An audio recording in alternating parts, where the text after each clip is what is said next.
Di mo maintindihan kung ba't ikaw ang napapagtripan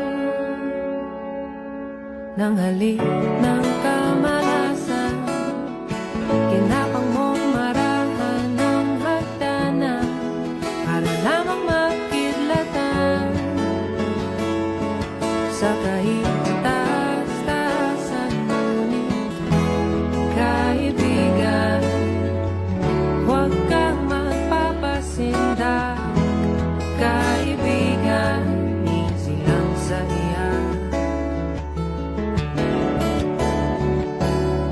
Dahil wala ring mangyayari, tayo'y walang mapapala.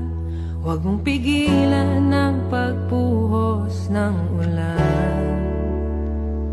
May panahon para maging hari, may panahon para madapa. Dahil ang buhay natin